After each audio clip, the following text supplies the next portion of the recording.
The boiler room under Aurora Dynamics sounded like it was breathing. Pipes hissed. Metal ticked as it cooled. Somewhere above the building exhaled through vents. Aaron Miller lay on his back under a rust-stained tank shoulders, wedged between a tangle of pipes.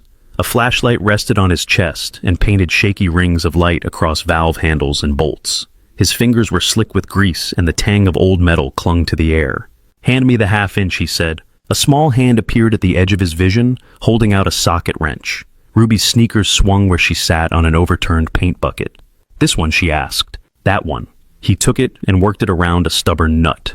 "What is rule number 1 again?" "Assume everything is hot until proven innocent," Ruby said, "especially if it looks boring." He smiled at the underside of the boiler. "Good. Boring things are the ones that hurt you when you are not looking." Steam puffed from a crack where 2 pipes met. It smelled faintly like iron and soap. On a shelf in the corner, a 12-inch television hummed.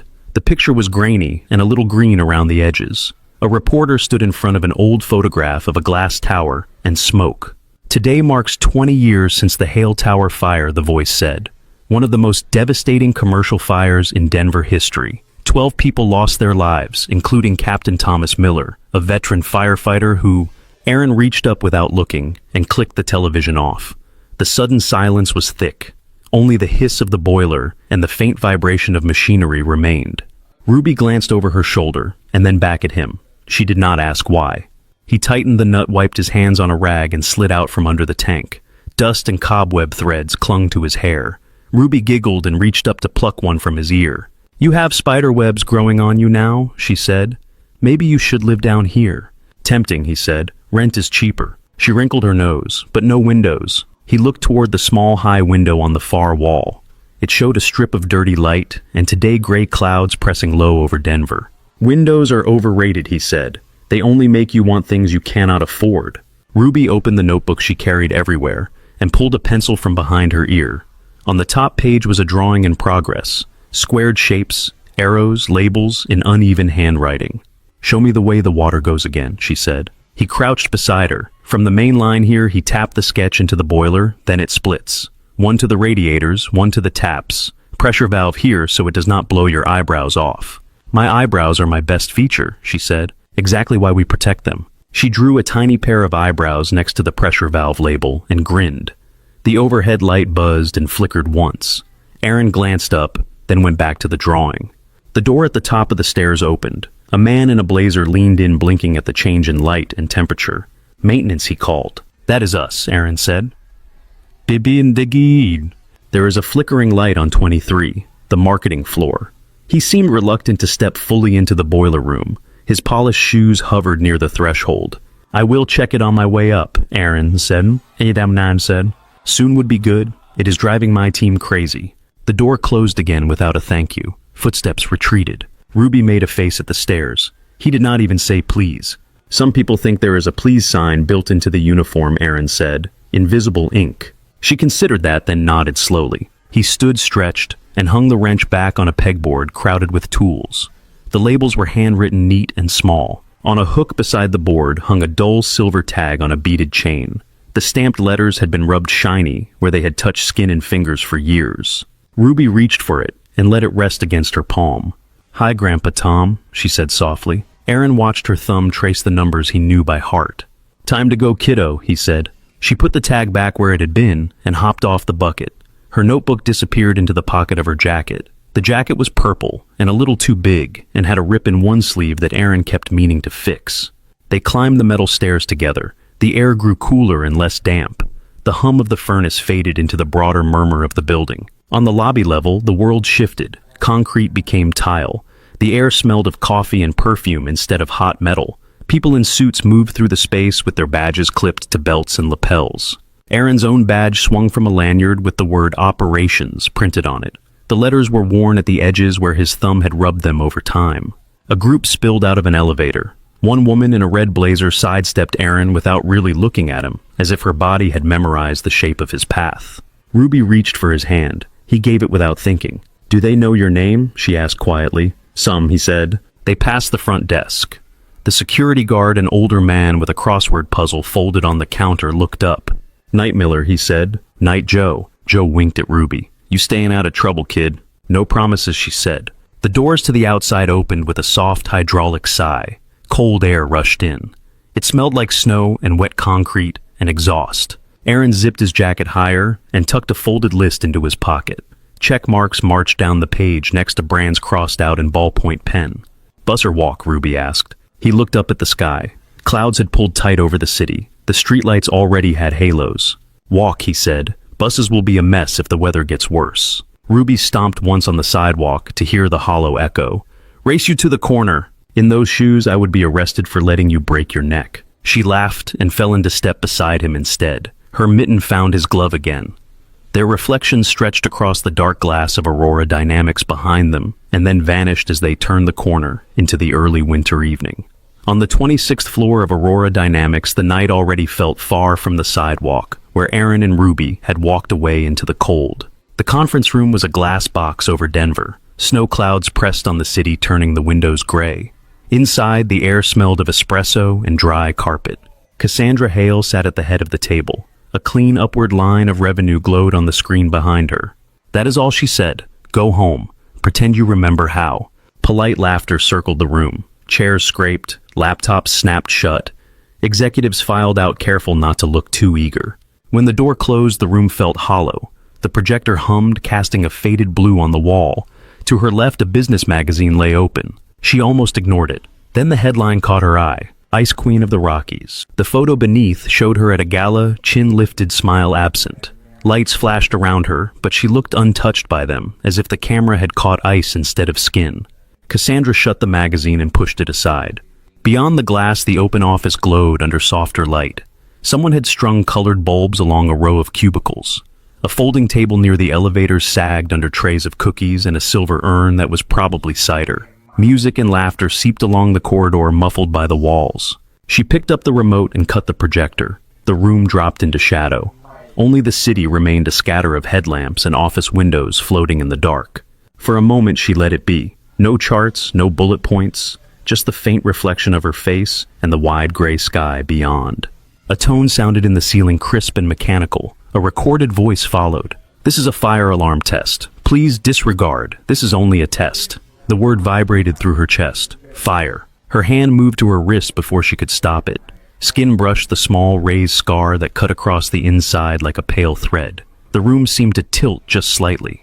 She drew in a breath and crossed to the switch. Overhead lights flared to life, flattening the shadows and washing the city from the glass. She stacked her notes into a neat pile and slid them into a leather folio. The chair gave a soft sigh as she left it.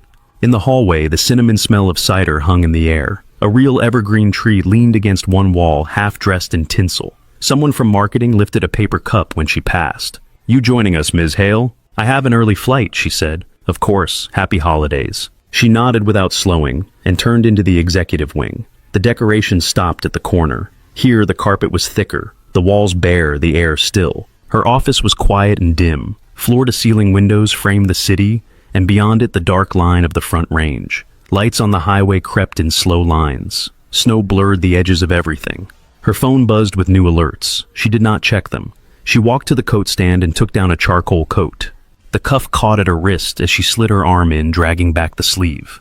The scar flashed white in the low light. Heat prickled along it, memory without image. She smoothed the fabric back into place, buttoned the front, and reached for her bag.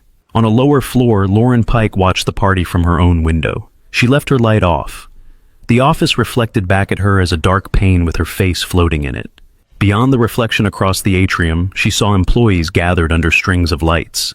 They lifted paper cups, laughed, leaned in close to hear one another over the music. Lauren turned away from the glass. Her computer screen lit her features in a pale wash. A spreadsheet filled the display, dense with numbers and small red flags. She scrolled, eyes ticking over transfers and line items. Her phone chimed. She picked it up. A message waited. She left the floor. Alone. Garage C. Lauren stared at the words, then typed back. Stay with her. Do not be seen. License route any stops. Send photos. She sent it and set the phone down beside a framed article. The headline praised Cassandra for guiding Aurora Dynamics through a merger. Near the end, a single line referenced Lauren as support from the finance team. The frame had a thin layer of dust along the top. In the garage, concrete swallowed sound. The air tasted of oil and old exhaust. Fluorescent strips buzzed overhead. Cassandra's heels clicked softly as she stepped from the elevator. Her reserved space sat near the exit ramp. The black SUV waited under a light paint reflecting the pale glow. She unlocked it with a press of her key fob. The lights blinked in response. Inside the cabin smelled of leather and faint citrus. She set her bag on the passenger seat and fit the key into the ignition. The engine turned over with a low vibration. Dashboard lights woke in calm white. A small display announced the outside temperature below freezing, then ticked down another degree. The radio tuned to a news station came up mid-sentence. A significant snowfall across the metro area this evening. The National Weather Service has issued a winter storm warning. Travel is not advised in the foothills after dark. She lowered the volume until the voice faded into the background. On the passenger seat, a thin folder slid sideways when she pulled out of the space. The tab read, "Hail Trust" in block letters. She eased the SUV up the ramp. At the top, the exit gate lifted after she swiped her badge. The security guard in the booth raised a hand. She returned the gesture without really seeing him. Snowflakes spun in the beams of the headlights as she merged into traffic. Downtown towers slipped by glass and steel, reflecting her own lights in brief flashes. At the last downtown exit, she moved into a lane that led toward the southern suburbs and the low darkness beyond them. The light from the city thinned behind her. The road widened. Trees appeared at the edges, bare branches already collecting white. Her hands stayed steady on the wheel. Wipers whispered back and forth, clearing the growing layer of snow from the windshield. Up ahead, the sky was a solid gray sheet, and the rise of the foothills was only a darker band against it. She clicked the headlights to full and drove toward that darker line where the city lights fell away. The walk back to their street took longer than usual. The air felt heavier, as if the clouds were pushing down on the rooftops. By the time Aaron and Ruby reached their block, a thin layer of white dusted the cars and the crooked chain-link fences. Their duplex sat in the middle of the row, paint peeling around the window frames. A strand of dollar store lights sagged above the small porch. Half the bulbs did not turn on at all. Ruby jumped up to reach the switch beside the door and flicked it. A few stubborn bulbs glowed orange and blue. "See," she said. "Festive." "Very high-end," Aaron said. "Iding an seed." Inside, the heat kicked on with a rattle. The living room smelled faintly of old carpet and laundry detergent. A second-hand couch faced a small television set on a crate. Construction paper snowflakes Ruby had cut hung from a string near the ceiling. She shrugged out of her jacket and tossed it on the arm of the couch. Her notebook slid from the pocket and landed on the cushions. She scooped it up and placed it carefully on the coffee table instead. Aaron headed into the kitchenette. The fridge opened with a soft suction sound. Its light revealed a carton of eggs with only 2, left a jug of milk that stood close to the halfway mark, and a jar with the remnants of peanut butter scraped thin along its sides. He closed the door and leaned his forehead against the cool plastic for a second. Ruby appeared in the doorway, sock feet sliding a little on the linoleum. "Can we have hot chocolate tonight?" she asked. "For Christmas Eve, Eve." "Christmas Eve is not a real thing," he said. "Then we should invent it, before someone else does." He thought of the eggs, the milk, the rent notice tucked under a magnet on the fridge, red letters facing the wall. He straightened up and opened the cabinet. One lonely packet of cocoa mix waited on the shelf. "We will see what the store has," he said. Her eyes brightened. "We are going out again, just for a bit. We need a few things." The television in the living room had come on. The local news channel filled the screen with a bright map dotted in blue and white. A weather anchor stood in front of it, animated hand tracing a band of color, moving over the front range. "Winter storm warning in effect for the Denver metro and foothills," she said. "Heavy snow and high winds expected overnight. Travel in the higher elevations could become dangerous." A banner at the bottom scrolled a list of school districts, each followed by "closed" in capital letters. Ruby grabbed her purple jacket again and tugged it on. "Boots," Aaron said. "Real ones, not your space sneakers." She sighed but went to the closet. The boots had been someone else's before, and showed it, but they were warm. She stamped her feet after pulling them on, testing the weight. On the hook beside the door, the dog tag hung from its chain dull silver, catching a bit of the living room light. She reached up and closed her hand around it. "Come on, Grandpa," she murmured. "Field trip." Aaron watched her loop the chain over the hook again, so that it settled back in its place. "You do not have to check him out every time we leave," he said. "I know," she said. "He likes the view." She pushed the door open. A breath of cold swept in, carrying the faint smell of wood smoke from somewhere down the block. They walked past neighboring houses with lit windows. Inside one, a man and woman wrestled a tree into a stand, branches brushing the ceiling. In another, a cluster of children crowded around a table, heads bent over something bright and colorful. Ruby watched them as they went, her eyes lingering on the silhouettes framed in yellow squares. Snowflakes had grown thicker and wetter. They melted on Aaron's cheeks, then began to stick in his hair. Streetlights wore soft halos now. Is it true cars slide by themselves when it is icy? Ruby asked. If people do not respect the road, yes. What does that mean? It means the road does not care how good you think you are at driving. She nodded, as if adding that to some mental manual. The grocery store was 5 blocks away, its sign humming in neon above the doors. Warm air and the smell of bread and coffee wrapped around them as soon as they stepped inside. Fluorescent lights turned the linoleum aisles bright and flat. Holiday music leaked from ceiling speakers in a thin, tinny version of something older. Ruby took one of the smaller baskets and hooked it over her arm. Aaron steered them toward the back, where the cheaper milk lived. She stopped once at the bakery display. A cake frosting smooth and glossy sat behind glass. Plastic Santas marched in a circle on top of it. Can we get one of those? She asked. He checked the little white tag under the tray. The number printed there tugged his stomach tight. We will get something sweeter than usual, he said. Maybe not that sweet. She nodded once and moved on. No drama, just a tiny adjustment behind her eyes. They found store-brand cocoa mix in a row of boxes with brighter packaging. He picked up the plainest and turned it to check the price. Ruby spotted a smaller box with marshmallows printed on it. That one, she said. That one costs more. But it has tiny pillows. He looked down at her. It was not begging, just a statement of preference. The list in his pocket crinkled when he shifted his weight. He put the plain box back and took the one with marshmallows. Ruby smiled. She did not say thank you out loud, but her shoulders relaxed. They moved through the aisles in a practiced pattern. Bread, a bag of rice. Cereal on sale with a cartoon character that looked more tired than cheerful. Aaron did some mental math each time he placed something in the basket. At the end of the canned goods aisle, a television mounted near the ceiling replayed the weather report. This time, the anchor stood in front of a live shot from the foothills. Snow came down in thick sheets behind her blurring trees and a 2-lane road. Conditions are already deteriorating in the higher elevations, she said. If you do not need to drive up there tonight, you should stay home. The camera cut to the road for a moment. A dark SUV passed taillights glowing red through the snow. Aaron looked at the total on the register display as the cashier rang each item. When she named the number, he slid folded bills from his wallet, the ones he had arranged earlier with quiet care. Getting in before the worst of it, the cashier asked. That is the plan, he said. She handed him the receipt and an extra paper bag. Be careful out there. It is already slick as hell. He nodded and shifted the weight of the groceries across both arms. Ruby insisted on carrying the lighter bag, hugging it to her chest. Outside, the world had changed again. Snow covered the parking lot in a thin, uneven layer. Tire tracks cut pale lines through it. The air felt sharper flakes sticking to their eyelashes. Ruby tilted her head back and stuck her tongue out to catch one. It tastes like freezer burn, she said. That is because it is sky freezer burn, he said. She laughed and walked a few steps ahead, leaving boot prints in a staggered path. If it gets much worse, we can turn back, he said. To the store, she asked. He shook his head. Home. She hugged the bag tighter. The wind pushed at her jacket and sent a loose strand of hair across her face. Do you know those glass balls, she said after a while, the ones with tiny houses inside and fake snow? Snow globes? Yes. I always think about the tiny people inside them. It is quiet, and then someone picks it up and shakes everything. For no reason. Just to see. That sounds unfair, he said. She shrugged. Maybe, but then the snow falls and it looks pretty, like the world is trying again. They reached the corner and waited for the light, even though no cars passed in that moment. Ruby's breath made small clouds in front of her.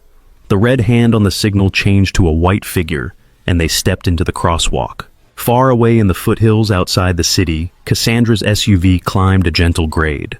The wipers were working harder now. Snow swirled in the beams of her headlights, a tunnel of white narrowing the world ahead to 2 bright rails of pavement.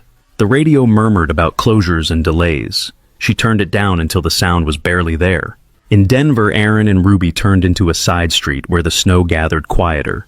Houses on either side glowed behind curtains. A dog barked once and then was silent.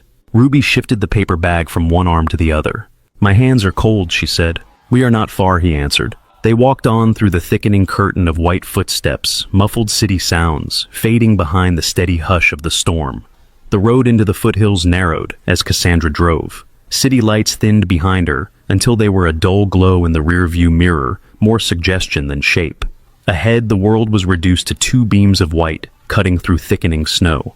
The wipers moved back and forth in a tired rhythm. Each swipe cleared the glass for a heartbeat before flakes blurred it again. The wind pressed against the side of the SUV in small, insistent pushes. She checked the clock on the dash, then the outside temperature. It had dropped another degree. Recalculating, the navigation voice announced when she passed a turn the system had preferred. "I know," she said. The map shifted and brightened a thinner road. The line curved away from the highway toward a quieter approach to the neighborhood where the Hale estate sat above the town.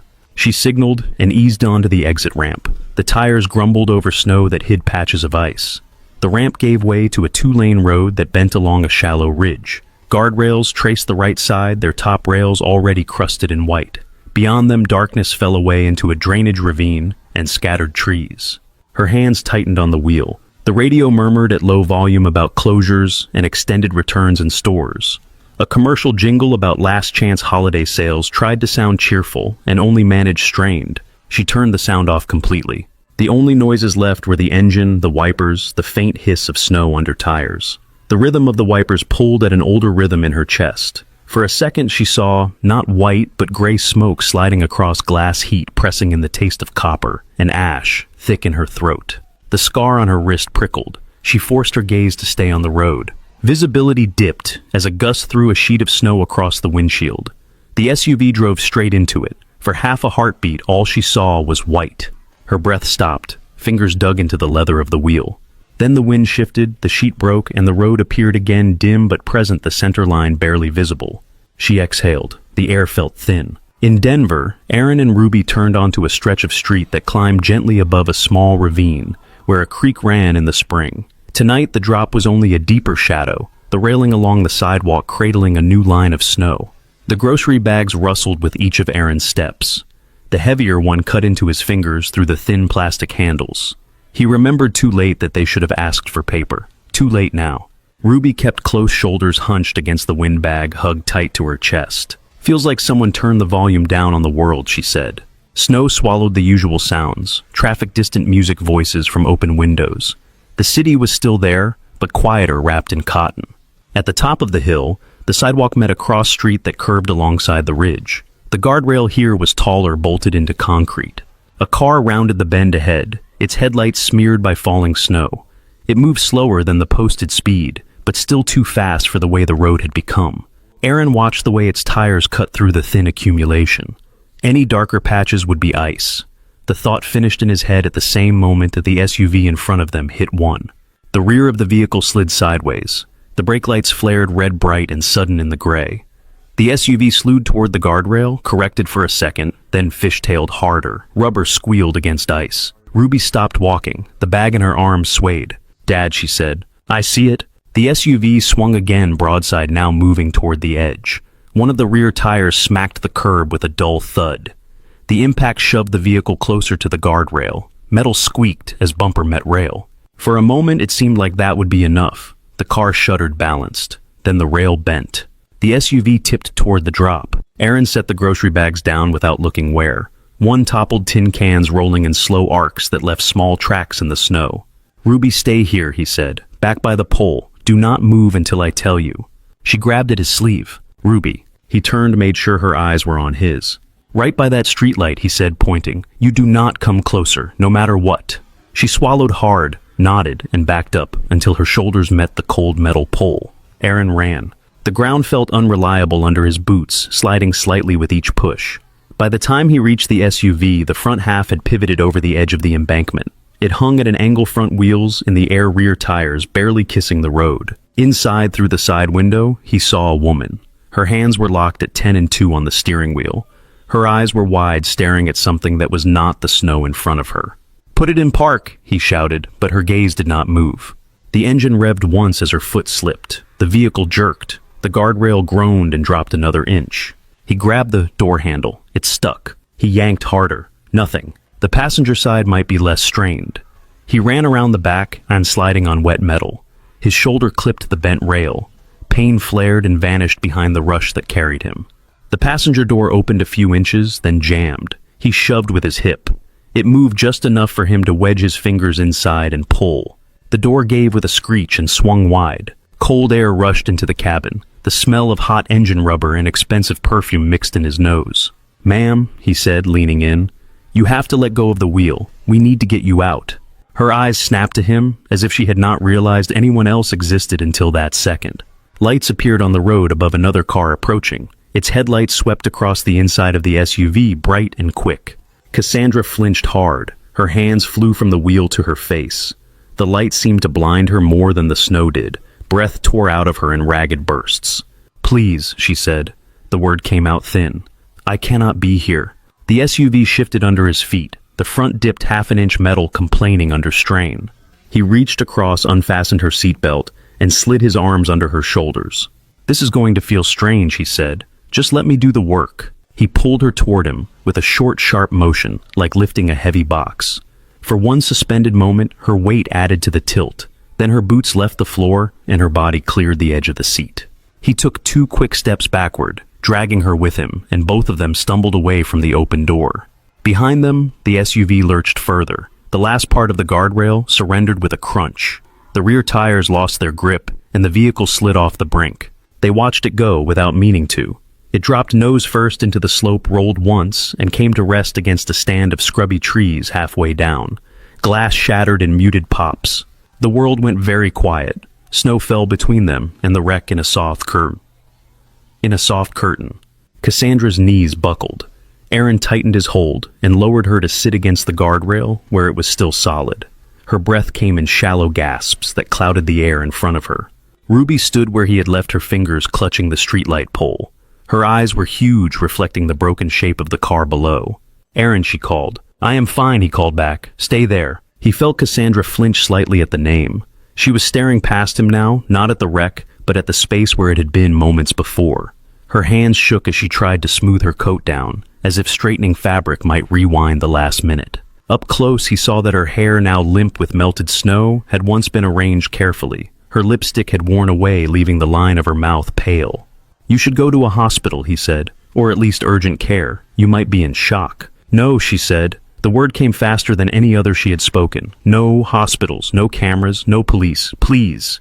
"There was an accident," he said. "Somebody will pass. They will call." "No," she repeated. Panic pushed color into her face. "They will recognize the car, the plates. There will be photos. I cannot have that. Not tonight." He looked down the slope. The SUV had come to rest at an angle. Steam or smoke leaked from under the crumpled hood. There was no fire yet. Snow helped. "Anyone else in the car?" he asked. "No." "Are you hurt anywhere besides everywhere?" Her laugh was a short, broken sound. "Nothing is broken," she said. "I do not think so." He checked quickly, hands, careful eyes scanning for obvious injuries. No blood on her coat, no unnatural angles to her limbs. Behind him, a car slowed as it approached. Its driver took in the bent guardrail and the empty stretch of air beyond, then the wreck below. A window buzzed down. "You need me to call someone?" a man's voice asked, edged with nerves. Aaron gave the quick answer he would give for both of them. "No, we are all right. Already called a tow." He tapped his pocket as if a phone rested there. "Road is slick. Take it slow." The driver hesitated, then nodded and rolled on, probably eager to get clear of the bad luck spot. "You should not have done that," Cassandra said quietly. "Done what?" "Sent him away." "He could have helped." "You told me no police," he said. "He would have been the first to dial." She pressed her lips together. A shiver ran through her. Something slid from the open edge of her coat and dropped into the snow by his boot. It made a soft, metallic sound as it hit. He crouched and brushed the snow away. A small metal tag lay there on a short chain. It was about the size of a coin, stamped with letters and numbers that had darkened with age. He picked it up between finger and thumb. Cold bit into his skin through the metal. Hal E. Tower. Denver Fire Dept. 12/24/01. The letters pulled at him. The date came into focus last, as if his eyes did not want to put it together. He knew that date. It lived in his chest the way old scars lived under skin. The night everything had shifted. His jaw tightened. Cassandra saw where he was looking. She reached out quickly, fingers brushing his as she took the tag back. Her coordination was slightly off, like she was adjusting to a world that had changed tilt. "It is an old thing," she said. "It should have stayed where it was." "You were there," he said. It was not a question, but she stiffened anyway. Her grip closed around the tag until her knuckles whitened. For a moment, he thought she might snap the chain. Snow collected on the shoulders of her coat and on his work jacket. Ruby left the streetlight pole and came closer, careful steps along the sidewalk, until she stood a few feet away. "Dad," she said softly, "she is freezing." He looked at Cassandra again. Her lips had gone from flush to blue at the edges. "Do you live nearby?" he asked. She nodded once. Farther into the hills, off Ridgeway, the Hale property. He knew that name. Everyone did. Big house above town, the kind people pointed to when they drove by. "Phone?" he asked. She pulled a device from her coat pocket. The screen was a spider web of cracks. When she held the button, nothing came to life. "It died when the car did," she said. Another gust of wind pushed snow into their faces. Aaron felt it bite through his jeans, through the thin socks he should not have worn on a night like this. "The buses are probably not running up there anymore," he said. "Cabs will not want the hill in this weather." She looked from the wreck to the road, to his face, and then to Ruby's. "I just need to get home," she said. "Once I am there, I can fix the rest." Ruby shifted the paper bag from one arm to the other and spoke before he could. "We can walk," she said. "We walk a lot." Aaron met Cassandra's eyes. There was something like pride in them bent now under fear. He shrugged once. "It is either here in the cold, waiting for someone who brings attention you do not want," he said, "or walking. I am going your direction for a while anyway." "You do not know that," she said, but there was no real strength in the objection. "Give me your arm," he said. "Try to lean, not drag." He picked up the fallen grocery bag, set the toppled cans back inside, and gathered both sets in one hand. With the other, he helped her rise. Her legs shook, but they held. She pulled her coat tighter around her and slipped the Hale Tower tag back into her pocket fingers, lingering on it like she needed to feel the metal to be sure it still existed. Ruby fell in on his other side, small boots crunching in the snow. Together, the three of them turned away from the break in the guardrail and started along the road into the thickening storm. They walked with the wind in their faces. The road curved away from the broken guardrail and climbed. Snow gathered along the edges where plows had not reached. It softened the world, hiding cracks in the pavement and the drop on one side. Cassandra's boots were made for glossy lobby floors, not slush. After the first few minutes, her steps shortened. She tried to hide the way her knees shook and did not quite manage it. "Tell me if you need to stop," Aaron said. said. "I am fine," she answered. Her voice had less breath than the words needed. Ruby walked on his other side, shoulders bunched in her jacket. The grocery bag pressed against her chest, cardboard box corners poking the fabric. "How far is your house?" Ruby asked. Cassandra glanced at her, then ahead. "A mile from the turnoff," she said. "Maybe a little more." Ruby made a small face, and then smoothed it away. "Do you live there by yourself?" she said. "Yes. No pets. No kids." The corner of Cassandra's mouth twitched. Not quite a smile. "Apparently not," she said. Another gust drove snow sideways, turning the air into a gray veil. Aaron lowered his head and watched the glowing shapes of parked cars on the shoulder as they passed. The storm made everything look unfamiliar, like the world had been rearranged around them. A truck crept by in the opposite lane, chains rattling beneath its tires. The driver stared at the three of them with the expression people reserve for the sight of others doing something that looks dangerous and necessary at the same time. "Your name is Aaron," Cassandra said after a while. "Your daughter called you that." "That is right. Miller." "Yes." She knew the surname. It put another weight on the metal tag in her pocket. "I am Cassandra," she said. "Cassandra Hale." Ruby stumbled for half a step. "Hall," she repeated. "Like the building." Cassandra nodded once. "Like the building." Ruby did not ask more. She walked in silence, the word turning over in her head. They reached the turn where a smaller road branched off from the main one. A wooden sign leaned under the weight of snow. Someone had carved Ridgeway Lane into it years ago. The letters held a darker shadow than the rest of the wood. "Here," Cassandra said. The lane narrowed further, flanked by trees that arched over it and collected snow in their bare branches. Beyond them, the land fell away in places and rose in others. The storm blurred the lines. "So, when you said you live in the hills," Aaron said, "you really meant it." "I work in glass towers," she said. "I do not have to sleep in one too." The lane ended at an iron gate set into a stone wall. The gate was tall enough that Ruby had to crane her neck to see the top. Snow had settled along the horizontal bars, turning them into pale stripes. A small keypad sat on a post beside the entrance. Cassandra stepped up to it, fingers clumsy from cold. She hesitated for a moment, then tapped in a series of numbers. The metal beeped and the gate clicked. Motors hummed somewhere in the stone. The iron swung inward, slow and deliberate, opening onto a long drive that curved out of sight. They stepped through. The gate began to close behind them as quietly as it had opened. The driveway cut through a stand of pines and aspens, their trunks dark against the snow. Lights set low along the edge glowed a soft gold, guiding the way up the slope. Between the trees, the house came into view. Ruby's breath made a soft sound in her throat. It was larger than she had imagined. A wide front with stonework and long windows, roof lines stepping back into the slope. Light spilled from many of the windows, warm and steady. Wreaths hung on the doors, their red ribbons bright even in the storm. "It looks like a hotel," Ruby whispered. "It looks like it belongs in a different movie," Aaron said under his breath. The driveway opened into a circle in front of wide steps. A carport jutted from one side empty. Snow had drifted in along its edges untouched by tire marks. Cassandra's pace quickened as they approached the door. Fatigue and anger chased each other in her body. Anger won by a small margin. She keyed in another code on a panel by the frame. The lock clicked. She pushed the door open and stepped aside.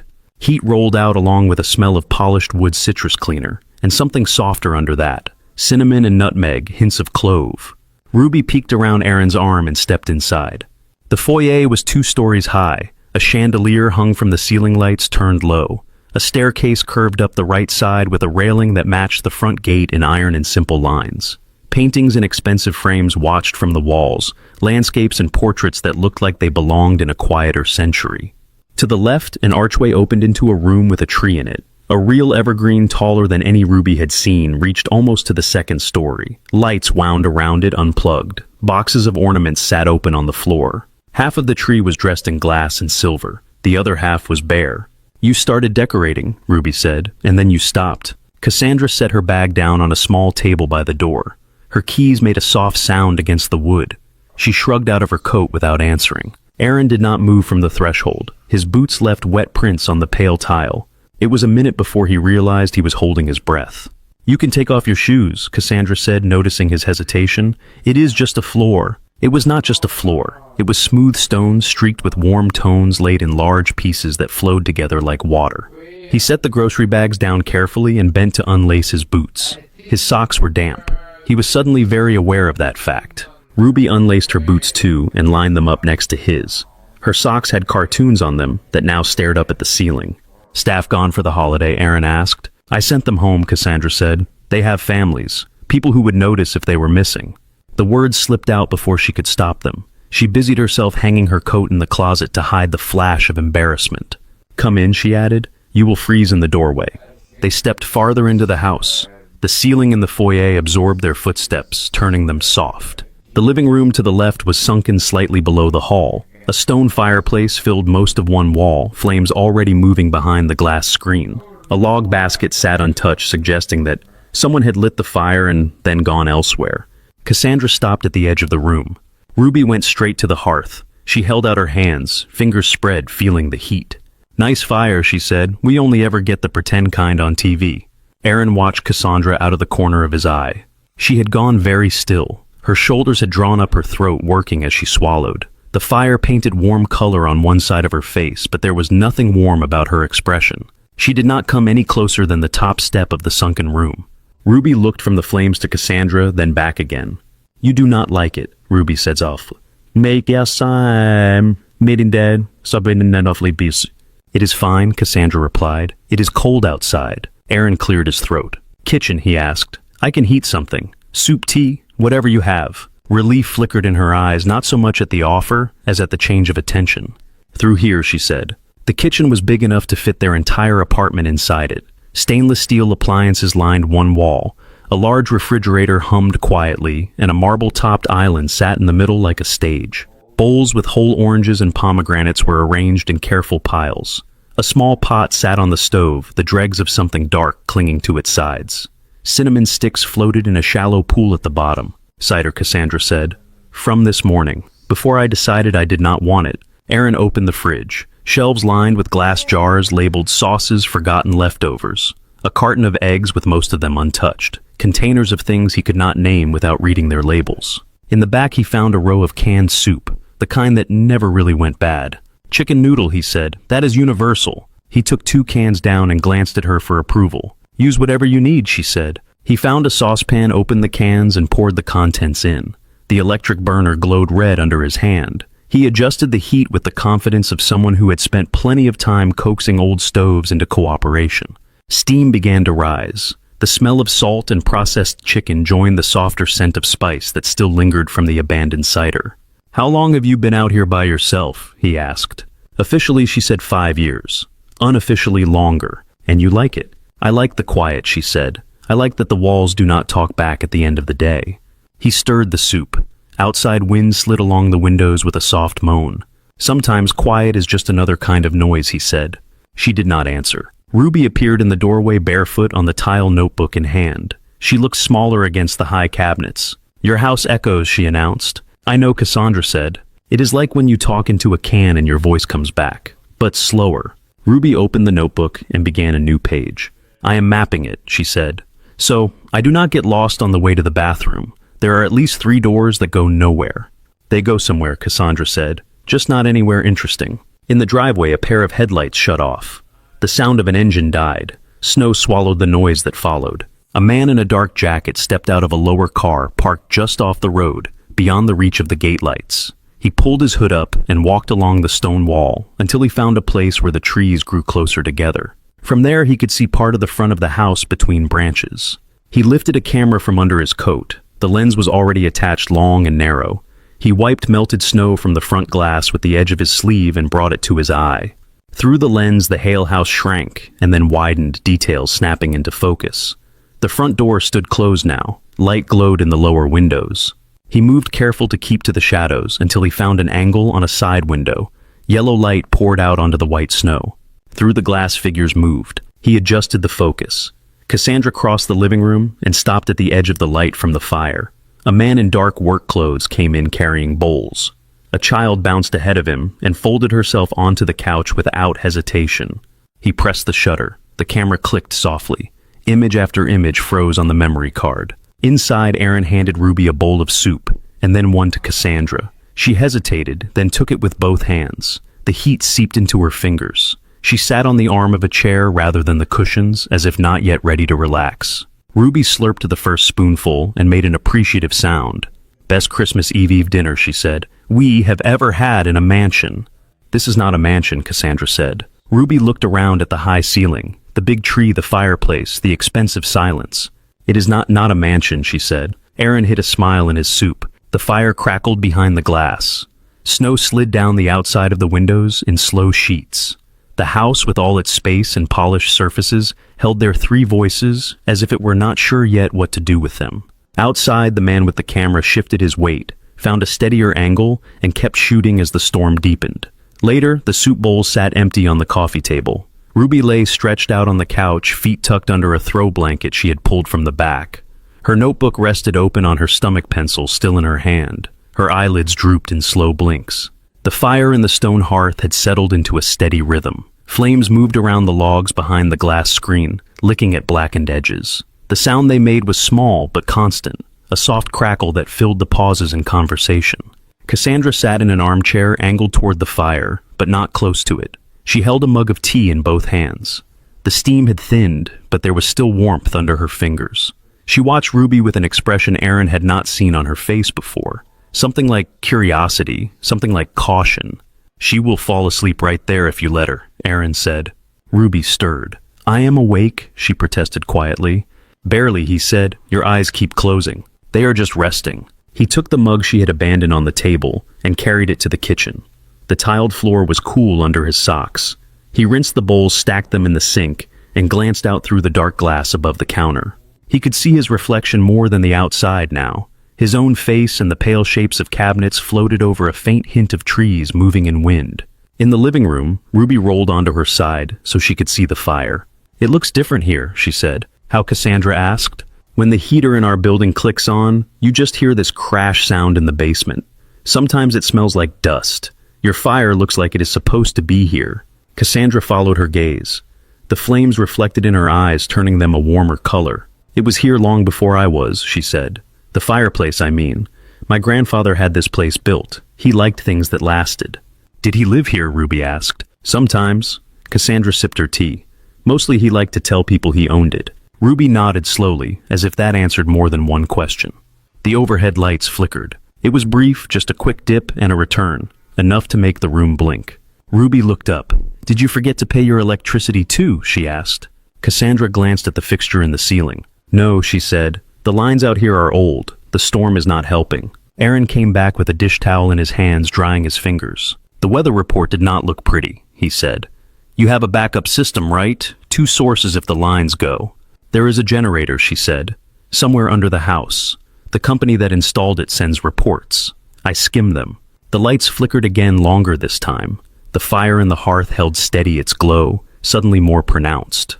Ruby counted under her breath. 1 Mississippi, 2 Mississippi, 3 Mississippi. The room went dark. The hum of the refrigerator in the kitchen cut off mid-note. The soft motor sound from the heating system faded. For a moment there was no noise at all. Then the wind outside pushed against the windows with a low moan, and the fire in the hearth drew their attention like a living thing. Its light jumped and stretched, making the shadows on the walls leap with it. The room they had just been sitting in became a theater of moving shapes. Cassandra's fingers clenched around her mug. China clicked faintly against her ring. Her breathing changed in the same instant. The even measured pace broke into shorter, sharper pulls. She was looking at the fire, but it was clear she was seeing somewhere else. Her pupils had blown wider. The muscles along her jaw locked. Aaron's hand found the flashlight in his work jacket almost before his brain registered that he had moved. The habit was that deep. He clicked it on and swept the beam across the coffee table. The rug, the low steps that led into the sunken living area. Pale light carved out familiar shapes again. Ruby pushed herself up on one elbow. Cool, she said, but her voice was softer than usual. It is just a power cut, Aaron said. The storm is making the grid angry. Happens at work all the time. His words went toward Cassandra as much as toward Ruby. Cassandra did not seem to hear him at first. Her gaze had fixed on the glass screen over the fire. Reflections of flame shivered on the surface like something trapped. In her head, the glass was not there. Smoke pressed against her face. Heat crawled up her legs. The sound of cracking beams was louder than any wind. People were shouting in the distance. Sprinklers spat lukewarm water that turned the air into a choking mix of steam and ash. The room around her now was too still, too quiet. The only sound was the fire, and the fire sounded like memory. Ruby swung her legs off the couch and stood. In the flashlight beam, her hair looked darker, eyes almost black. Mrs. Hale, she said, Isai pisai desibi suatan sidi or birid. Cassandra blinked at her. The present came back by inches. Her knuckles were white where they gripped the mug. Breathe, Ruby said. Like my dad does when the heater makes that banging noise, and he thinks it is going to explode. Aaron tried to hide a wince. Cassandra's mouth twitched once. I am breathing, she said, but she did as the girl said. In, out, in again. The air scraped a little less on each pass. Good, Ruby said. See, still here. Nothing is on fire that is not supposed to be. Aaron moved to the wall near the kitchen. Your breaker box in here, or do I have to guess? He asked. In the hallway, Cassandra said. By the pantry, but if the whole neighborhood lost power, the box will not fix it. Generator, he reminded her. She nodded, pulling herself back piece by piece.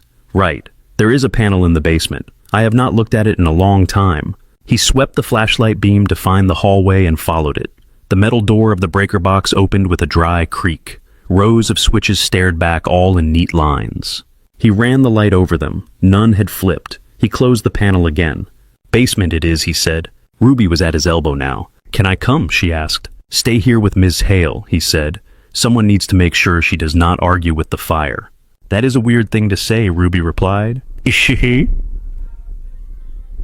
It got your attention, though.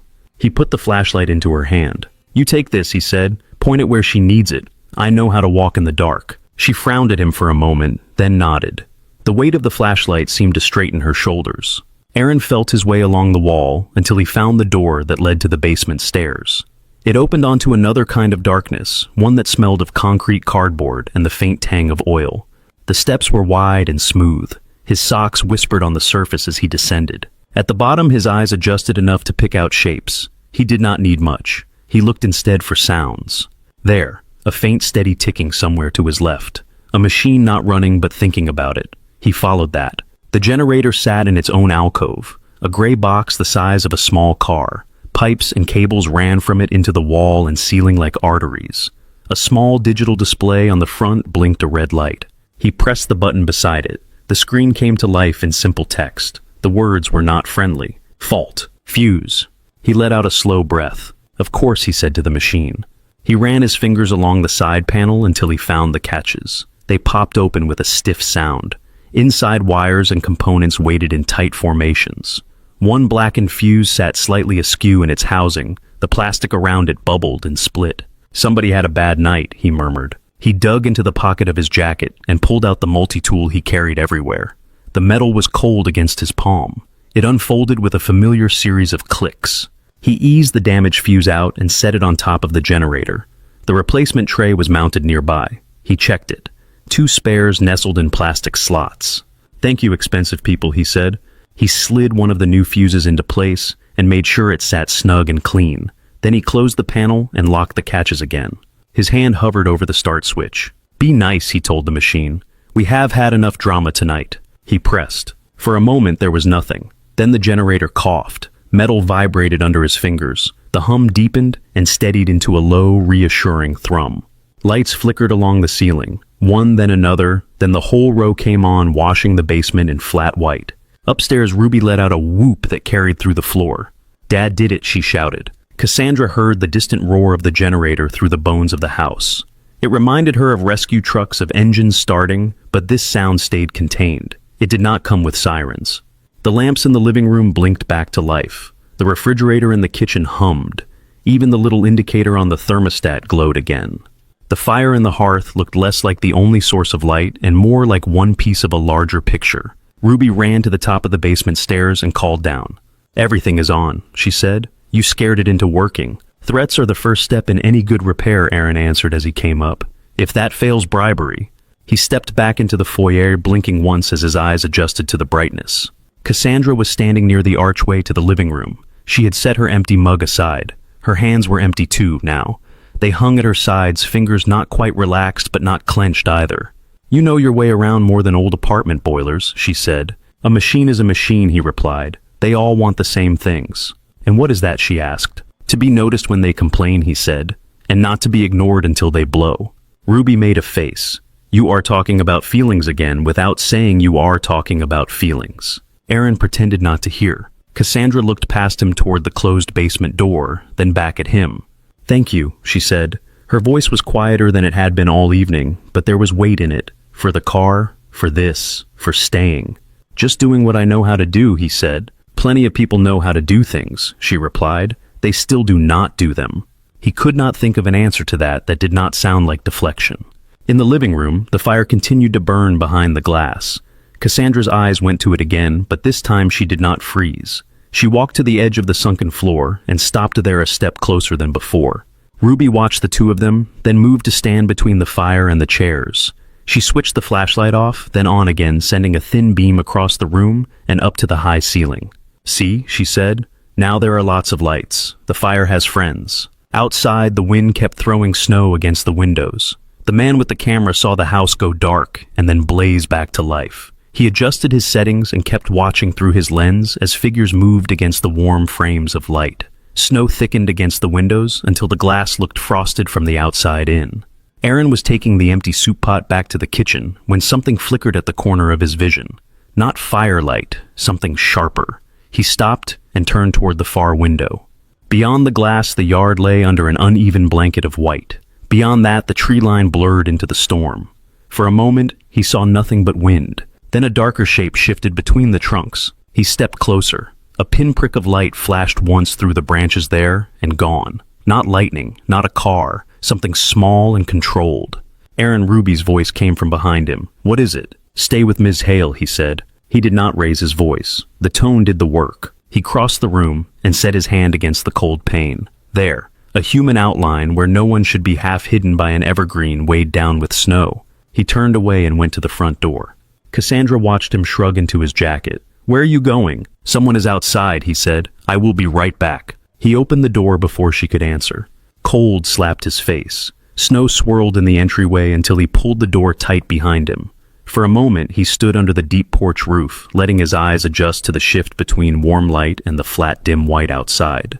The front lights cast a shallow pool of gold onto the steps. Beyond that, the yard rolled away into shadow. The trees at the edge moved with the wind. He stepped into the snow. It came up over the tops of his boots now and tried to pull at his feet with each step. The air had that dense, quiet feeling that came when a storm decided to stay.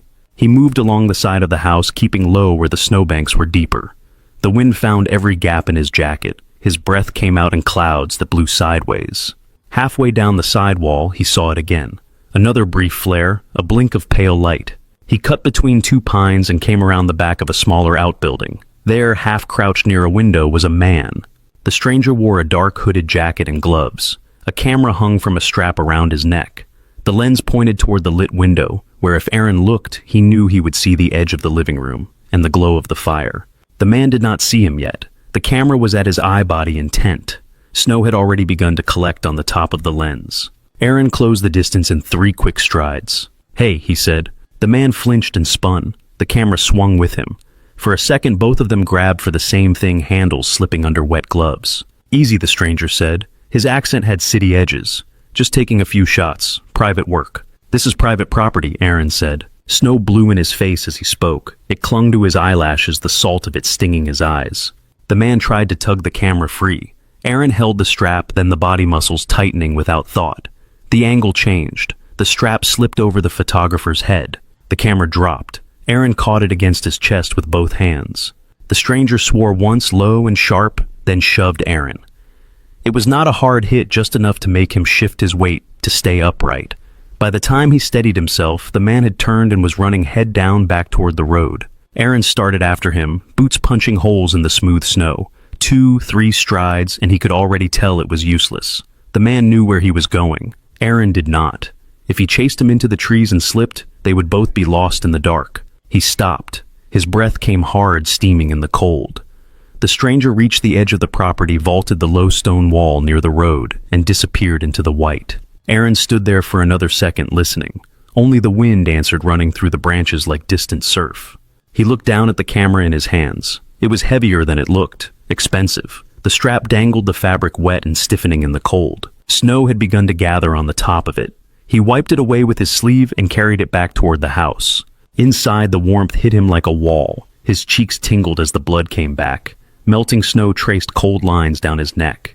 Ruby was standing near the foyer, the flashlight still in her hand. Cassandra stood a little behind her, as if she had tried to keep herself from following, and failed. "Who was that?" she asked. "Someone who did not want to be recognized," Aaron said. "He left this." He lifted the camera slightly. Cassandra's eyes narrowed, not in confusion, in recognition. "Let me see," she said. They moved to the coffee table in the living room. Aaron set the camera down on the polished wood. It looked out of place there, black and utilitarian among the gleam and muted color. Ruby climbed onto the couch to get a better view. "Is it broken?" she asked. "Does not look like it," Aaron said. He pressed the power button with the care he reserved for unfamiliar machines. The screen on the back glowed to life. A menu flashed, then a still image. The photo showed the living room they were standing in now. It had been taken from outside through the glass. The frame caught Cassandra in profile, standing near the fire, Aaron beside her with a bowl in his hand. Ruby was blurred, mid-step, hair lifted, mouth open in a laugh. Aaron clicked to the next image. Another angle. The 3 of them again, but closer, the warmth of the room isolated against the dark. "They were watching us," Ruby said. Her voice had lost some of its usual playfulness. "Who would do this?" Aaron asked. He turned his head toward Cassandra. She was very still. Her face had gone pale under the soft light. One of her hands pressed against her pocket, where the Hale Tower tag sat like a stone. "A board member," she said. "A rival. Someone with a camera and a story they want to tell." Lauren, Ruby said before she could stop herself. She had heard the name in the news when they ran pieces about the company sometimes. It was usually paired with words like numbers and strategy. Cassandra did not answer. She did not need to. On the camera screen, another photo appeared. This one was framed tighter, cutting off parts of the room. It made Aaron look closer to Cassandra than he had been, made Ruby look smaller, almost like an afterthought on the edge of the image. Out of context, the picture could have carried any caption. Aaron clicked the camera off and set it down again, screen dark. "Whatever this is," he said, "it is not good." "No," Cassandra said, "it is not." Her gaze drifted to the fire. The flames moved in a constant dance. The glass in front of them held it all in place. Ruby slid off the couch and picked up her notebook before it fell. Her pencil rolled across the table and bumped into the camera with a small tap. The metal tag in Cassandra's pocket felt heavier with each heartbeat. It might as well have been made of stone instead of stamped steel. She drew it out without quite deciding to. The chain slid after it, catching briefly on the edge of her pocket before pooling in her palm. The tag lay in the center of her hand. The words were clear even in the low light. "Hale Tower. Denver Fire Dept. 12/24/01. She set it on the table next to the camera. Aaron looked at it. The date sat there, impossible to ignore. "You carry that around," he said. "Yes." The word was small. "Why?" "Because I live," she said. It landed in the quiet between them. Ruby sat very still. Aaron reached out and touched the edge of the tag with one fingertip. The metal was cool against his skin. "My dad died that night," he said. "Captain Thomas Miller. Engine company out of downtown." Cassandra's throat moved. She had known the name as a line in an article, a plaque on a wall, a short speech at a memorial one year. Hearing it now from his mouth made it sound different. "I remember the way they said it on the news," she said. "Captain Miller, 39, survived by his wife and son." The camera panned to people in coats on the sidewalk. "I was in a hospital bed. I turned the sound off." Aaron's hand withdrew. He folded his fingers together in his lap. "I was 14, he said. He told me to stay in the truck. I did not. The back doors were not locked. I followed the smoke into the lobby and then up the stairs. The alarms were so loud it felt like the building was screaming." His eyes were on the fire now, but he was not seeing it. "There was a girl in the hallway," he said. "You were sitting on the floor against the wall. Your hair was bigger. You were crying without making noise." Cassandra remembered the wall at her back, the way the carpet had burned her palms, the way the world had narrowed to the sound of her own heartbeat, and a door that would not open. "I could not find my father," she said. "He had gone back to his office. The hallway kept getting smaller. I grabbed your arm," Aaron said. "You did not want to move. I pulled you anyway. Down the stairs around the corner, where the smoke was not as bad. My dad was there at the end of the hall. He yelled at me to get out. I did not listen fast enough." He stopped. The air in the room felt heavier. "The ceiling fell," he said at last, "between us. Someone pushed me through the last door. It shut. I never saw him again." The only sound for a long moment was the soft pop of resin in the burning logs. Cassandra's eyes had filled without her noticing. She blinked, and one tear escaped, tracing a line down her cheek. "I remember a hand on my arm," she said. "Small, not like the firefighter's gloves. It hurt when you pulled me. I was angry at you for that. For days, I did not know." She broke off. Her shoulders shook once barely, and then again. Ruby looked from one adult to the other. She scooted forward until her knees touched the coffee table. "Grandpa went in to save people," she said quietly. "Right, Dad?" Aaron nodded. It was not entirely a nod. It was something slower and heavier, but it was enough. "Then there had to be someone to come out," Ruby said. "So he could be a hero. That is how that works." Cassandra let out a sound that was not quite a laugh and not quite a sob. "You do not even know me," she said. Ruby shrugged one shoulder. "I know you have a big house and a tree with only half its stuff on it, and you gave us soup. And you keep looking at the fire like it is going to tell you a secret." Cassandra lifted one hand to her face. More tears had come. She swiped at them with her fingers, impatient with their existence and unable to stop them. "I thought if I carried that tag long enough," she said, looking at the piece of metal on the table, "it would make the math work out. Him, me. The building, the company. All of it. It never did." Aaron watched her. For 20 years, the name Hale Tower had tasted like smoke in his mouth. Standing here in the house that name had built, looking at the woman who had gotten out when his father had not, he expected anger to rise. Something else came instead. Tiredness. The bone-deep kind that came from holding a weight too long. "It does not add up," he said. "It never will." He went in. "You came out. I came out. There is not a number for that." Ruby leaned over the table and picked up the tag. She held it between thumb and forefinger, studying it as if it were just another piece of hardware. "He was a hero," she said. "That is the only part that matters." She reached for Cassandra's hand and turned it palm up. The skin there was thinner, the lines deeper than on Ruby's own small palm. She set the tag back into it. "If you give it back, he will still be a hero," she said. "If you keep it, he will still be a hero. You cannot change that now." Cassandra's fingers closed around the metal. Her shoulders hunched forward. The fight she had been carrying for years seemed to have nowhere to go. Ruby moved without asking and climbed up onto the arm of the chair beside her. She wrapped both arms around Cassandra's shoulders and held on. For a heartbeat, Cassandra stayed rigid. Then something in her chest gave way. She leaned into the small, fierce hug and let herself bend. Her tears came quietly sliding down onto Ruby's hair, dampening the fabric of the girl's jacket. The sound she made was almost inaudible, but Aaron heard it. He stood a few feet away, hands hanging at his sides, unsure what to do with them. His own eyes stung. He blinked hard. The fire burned in the hearth contained behind glass. Its light lit the side of Cassandra's face, and Ruby's hair, and the line of Aaron's shoulders. On the table between them lay the camera that had tried to turn their night into a scandal, dark and silent, next to the tag that had tied them together long before snow and headlines and boardrooms had anything to do with it. Morning came in layers. First it was the gray light behind the curtains, soft and hesitant.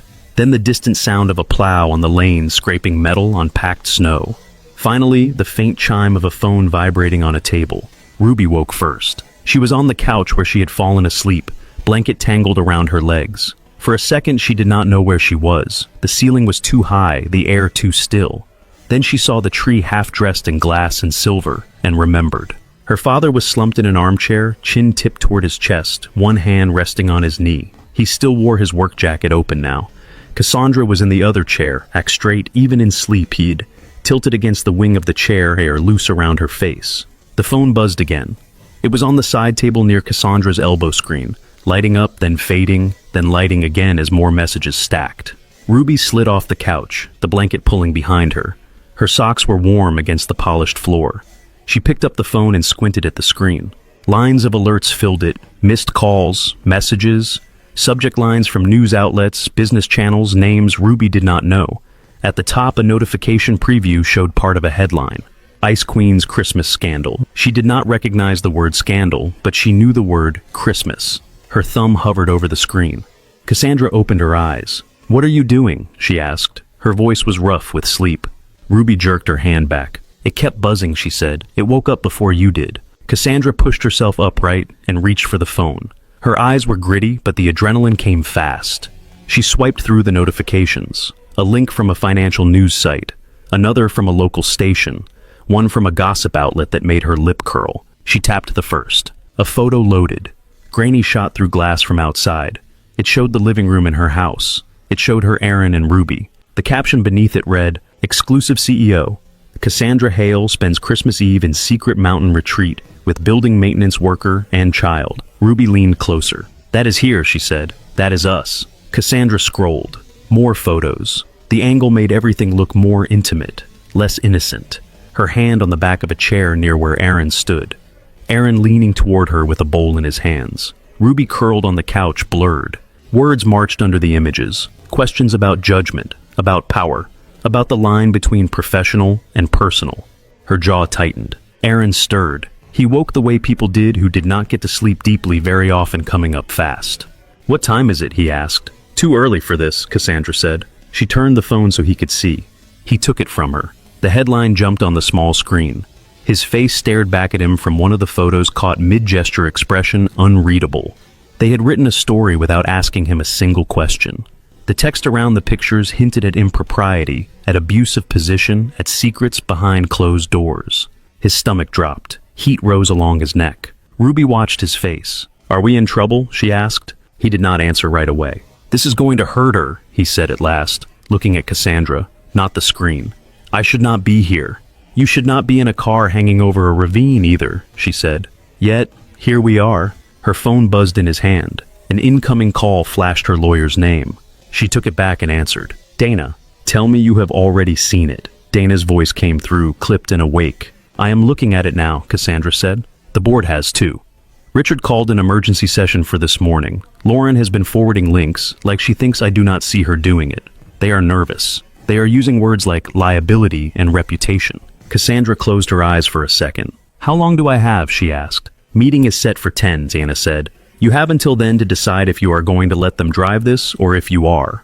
"I will be there," Cassandra said, "with my own story." "Then you are going to want Miguel," Dana said, "and every camera your money has ever paid for." The line clicked off. Cassandra lowered the phone. "Aurora Dynamics wants to talk," she said. "About me being in your house, Aaron said. "About what it looks like," she said, "not what it is." He stood. His muscles complained stiff from the night in the chair. He moved anyway, crossing to where Ruby's boots and his own stood by the door. "We will get out of your way," he said. "You can tell them I took advantage. Blame me. It will be easier, cleaner." Ruby stared at him as if he had spoken another language. "You did not take advantage," she said. "You carried her up a hill in a blizzard." "They will not print that part," he said. Cassandra set the phone down on the table with more force than necessary. "You are not leaving," she said. "Ms. Hale," he began. "Cassandra," she said. Cassandra, he corrected slowly. If I stay, they use me to hurt you. You know that. They are already trying, she said. You walking out only gives them empty space to fill with whatever they want. I am not handing them that. He looked at her for a long moment. You do not owe me anything, he said. She met his gaze. I disagree, she said. She picked up her phone again and scrolled to a different contact. Miguel answered on the first ring. Hale, he said. I figured you would call before 9. How bad is it where you are? She asked. Couple of vans outside the office, he said. Couple more circling the block like sharks. Your front gate has a car parked just far enough away to pretend it is not watching. I met that one, Aaron said quietly. I want all of it, Cassandra said into the phone.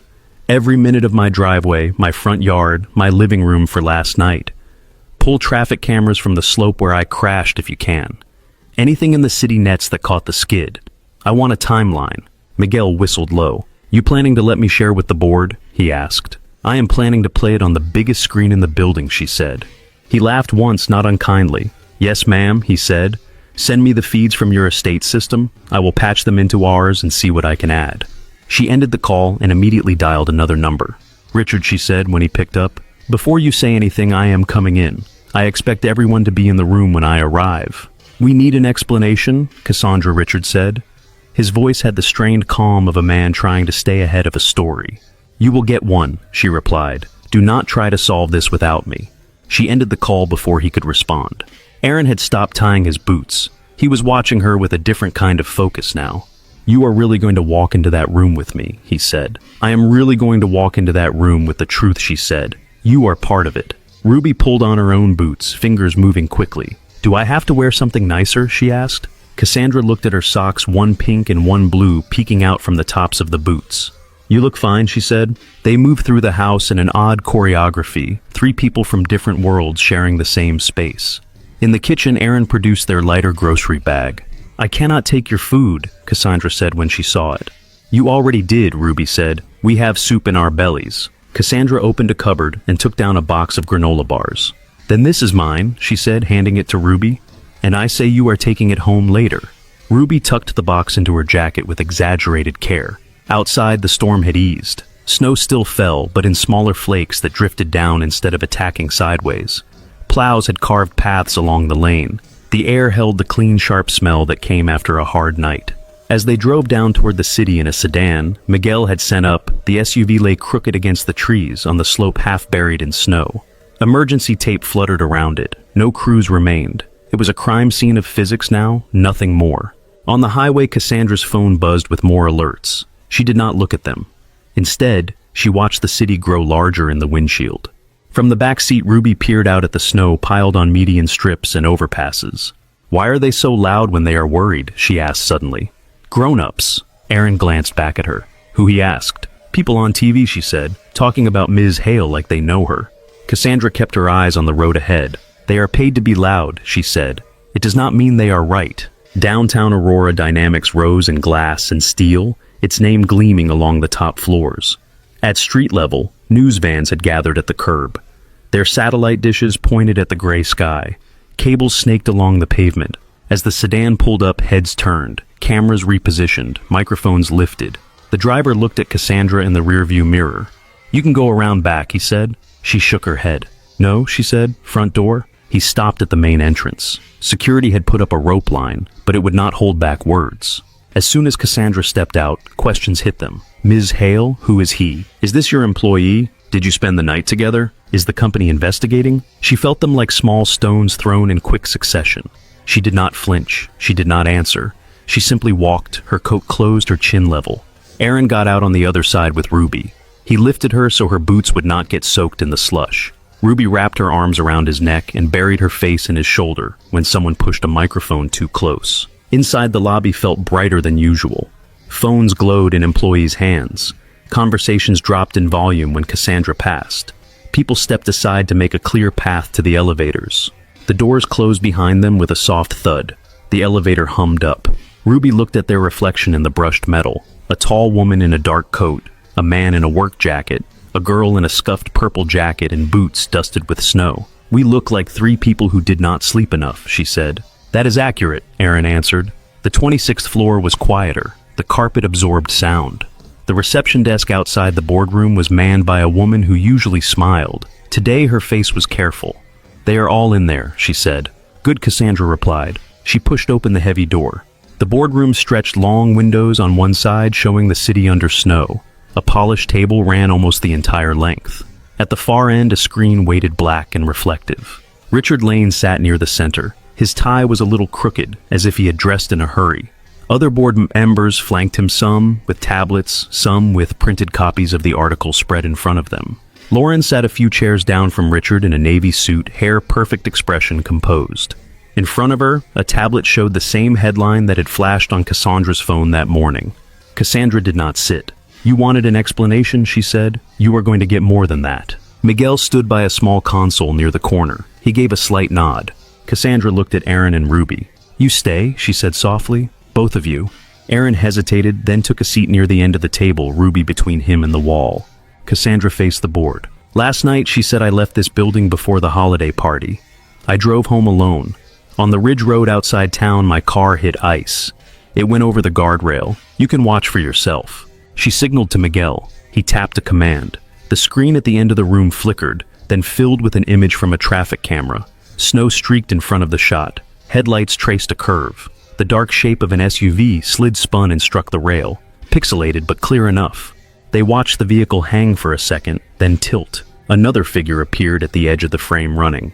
"That is, Mr. Miller," Cassandra said. "Your maintenance worker, you pay so little, I know exactly how much without checking." The video showed Aaron wrenching open the passenger door, hauling Cassandra's smaller frame out and away. A moment later, the SUV dropped crashing down the slope out of view. No one spoke. Miguel switched feeds. The state security footage came next, black and white high on the front gable of the house. It showed three figures trudging up the drive, snow heavy around them. One larger, steady, one smaller, trailing with a bag. One in the middle, leaning. "Here," Cassandra said. "Him carrying your scandal." Lauren shifted in her chair. The next angles came from closer cameras. The foyer, the hallway, the living room, each clip timed and dated. They saw soup being heated, bowls carried a child drawing. Nothing salacious, nothing close to what the headline had suggested. Then Miguel pulled up a different view, grainier, from outside. A man in a hooded jacket crept along the side of the house. Lights pointed in at the lit windows. He lifted the camera, took shot after shot. Later, Aaron came into view, striding toward him through the snow, confronting him. "Your private investigator," Cassandra said, looking straight at Lauren. "Lauren's to be accurate. Paid with company funds that were labeled as security upgrades." Dana, seated near the end of the table with a file open, spoke for the first time. "We have copies of the invoices," she said, "and email chains authorizing them. None of them went through official channels." Lauren's hands tightened on her tablet. "I was concerned," she said, "for the company's reputation, for potential impropriety. I thought if something unseemly was happening, we needed documentation." "Unseemly," Cassandra repeated. "A man saving my life in a snowstorm. A child falling asleep on a couch because the roads were impassable. That is what you chose to frame as scandal." Richard cleared his throat. "The optics are bad," he said. "Shareholders are asking questions." "The optics look bad because someone chose a dirty lens," Cassandra said. "You have just seen the clean one." Silence stretched down the length of the table. On the screen, the last still image froze. It was one of the stolen photos. Through the grain in the glass, the three of them in the living room looked less like a secret and more like what they were, tired, cold people sharing warmth. Richard looked at Lauren. "Do you have any response to the misappropriation of funds?" he asked. Lauren's jaw set. "I acted in the best interest of Aurora Dynamics," she said. Dana slid a sheet of paper across the table to Richard. "The forensic team disagrees," she said. "There are discrepancies in the accounts tied to those payments, enough to warrant an external audit." Richard scanned the page. His mouth flattened. "We will need to vote," he said. The vote did not take long. Words like suspension, and investigation moved around the table. Some voices were sharper than others. No one spoke in Lauren's defense. She sat very straight as Richard announced the decision. Her eyes skipped past Cassandra and landed on Aaron instead, as if he were the easier target to hate. When it was done, she gathered her tablet and left without a word. The door closed behind her in a soft click. Outside the boardroom, in homes and offices and on phones, the story that had started the morning a certain way began to twist. New clips from the traffic camera leaked. Words like hero and rescue slid into headlines. The same photos looked different when paired with a different line of text. In the boardroom, the screen went black. Cassandra turned away from the table at last. Some of the directors murmured apologies. Some spoke of miscommunication, of being misled. She nodded once, not trusting herself to answer any of it. Her gaze found Aaron and Ruby at the far end of the room. Ruby sat with her feet not quite touching the floor, swinging them in small arcs. Aaron's work jacket looked out of place against the polished wood and glass. His hands were folded together so tightly the knuckles were pale. "You do not belong in this room," he said quietly when she reached them. "Neither do half the people at that table," she replied. "But we are here anyway." Ruby looked up at her. "Did we do something wrong?" she asked. Cassandra shook her head. "You did everything right," she said. She glanced at Aaron. "So did you," she added. There was no press, no cameras inside this room, no headlines scrolling along the bottom of the wall, just the steady sound of the building around them, and the snow still falling beyond the glass. The boardroom emptied in pieces. Chairs slid back, papers gathered into neat stacks. Tablets slipped into leather cases. No one wanted to be the first out the door, but no one wanted to linger either. Richard muttered something about investor calls and left with 2 other directors in his wake. A few board members paused near Cassandra, offering thin phrases that sounded like apologies and damage control at the same time. She acknowledged them with slight nods. Miguel disconnected the feed, coiled a cable with practice movements, and caught Cassandra's eye once more. "We are clean on our side," he said quietly. "The rest is noise." "Thank you," she said. He gave a small shrug, almost a bow, and left. Dana slid her papers into a folder, snapped it closed, and stepped closer. "I will handle the external statements," she said. "You are on script if you stick to what we just showed them." "I intend to," Cassandra said. Dana's gaze flicked to Aaron and Ruby, then back. "They make a better picture than anything that ran this morning," she said. "Try not to let anyone ruin that." She squeezed Cassandra's shoulder once, and left the room, heels whispering on the carpet. The door closed. The space felt larger with only 3 people in it. Aaron exhaled slowly. It came out as a faint sound between his teeth. Ruby's feet finally stopped swinging. She slid off the chair and stood up, hands smoothing the front of her jacket, as if she expected someone to check her outfit. "Do we go home now?" she asked. Eventually Aaron said. Cassandra looked at the wall of windows. The city sprawled below streets lined in slush and piled snow. The clouds had begun to lift, revealing a pale strip of sky over the distant foothills.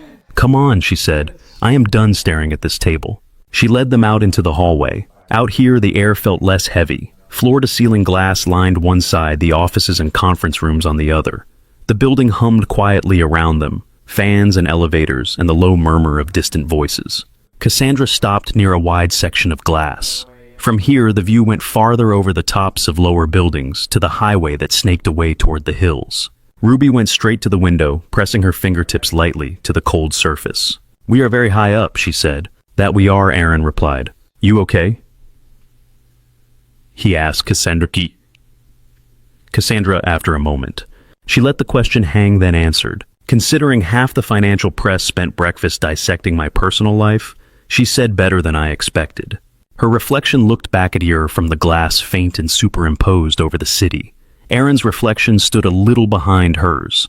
Ruby's head just reached the level of their elbows. "You looked like you belonged in there," Aaron said. "That is literally the job description," she said. He shook his head once. "I mean, you did not flinch," he said, "even when they were already decided."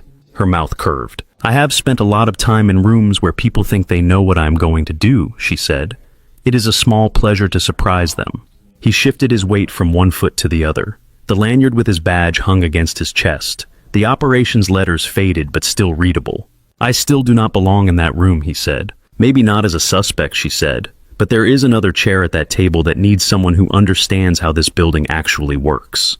He frowned, not following. She turned from the window to face him fully. "You were studying mechanical systems before you left school," she said. "You have been making old equipment behave with duct tape and patience for years. You diagnosed and fixed a generator you had never seen in under 20 minutes in the dark."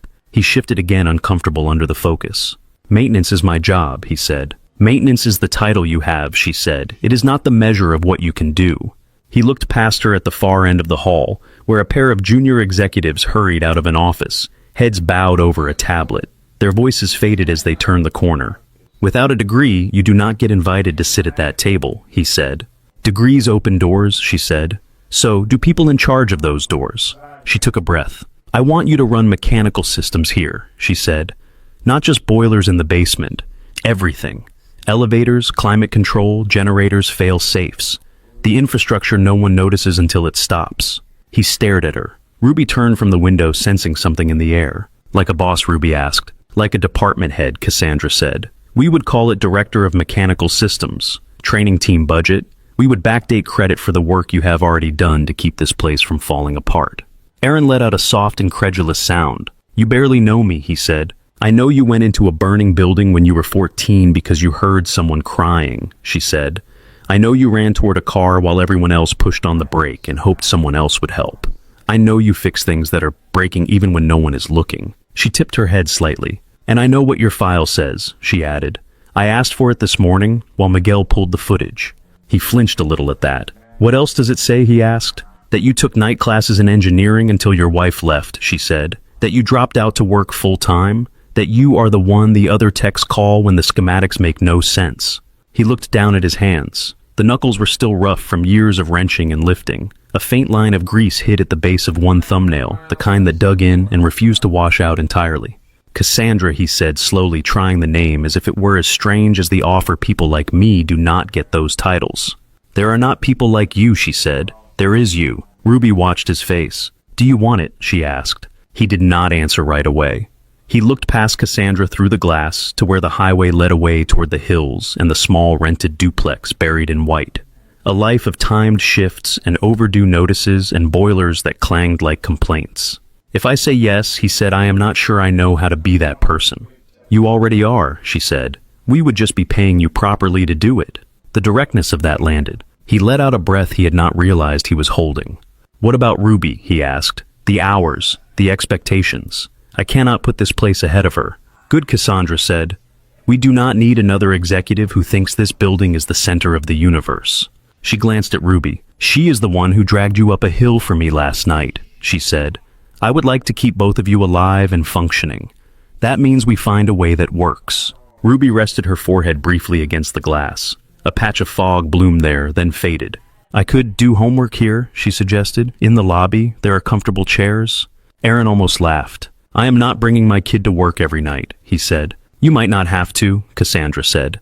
But when you do, there is space. There are spare offices. There is a cafeteria with questionable pizza. We can work with that. He looked at her again. This is too much, he said, after one night.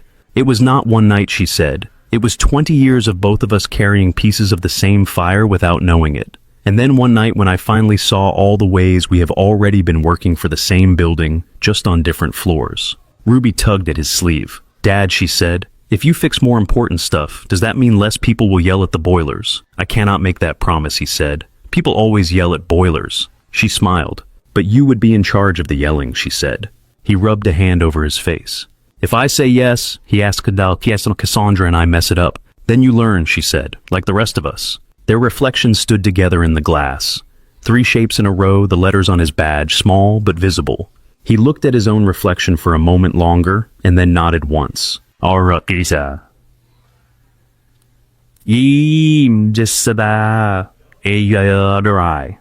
she said. HR will hate the paperwork, but they will survive. Something eased in her shoulders, a tension he had not noticed until it shifted.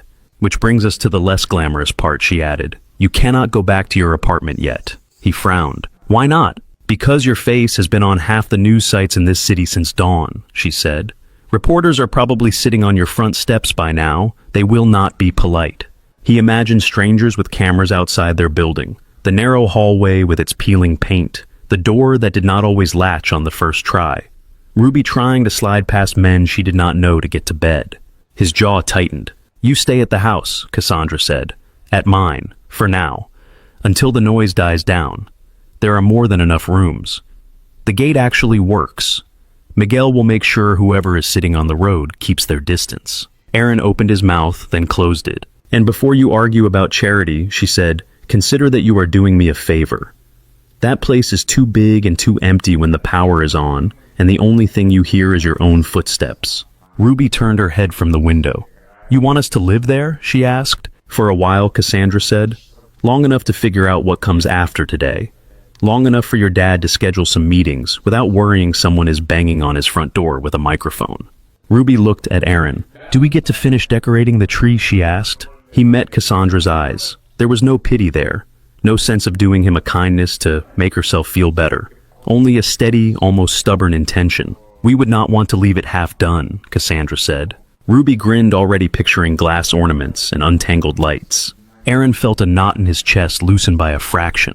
Then I guess he said quietly, "We have a place to be for a bit." Cassandra nodded once. "Good," she said. "Let us start with that." Christmas morning arrived quiet and bright. Snow lay clean over the hills, covering last night's tracks and the day before that. Sunlight caught on the drifted edges along the Hale driveway and on the bare branches of the trees, turning them into fine lines of light. Inside the house sounded different than it had a year ago. Some of that was simple noise, laughter from the kitchen, low music from a speaker someone had remembered to turn on, cupboard doors opening and closing without trying to be quiet. The rest was harder to name. Ruby sat cross-legged on the rug in front of the living room fireplace, holding a paper star up at arm's length. "Higher," she said. Aaron stood by the tree with one arm stretched as far as it would go. The star listed sideways in his hand, its points cut from heavy card and covered in glitter that had already migrated to his shirt. "If I go any higher," he said, "I will need a crane."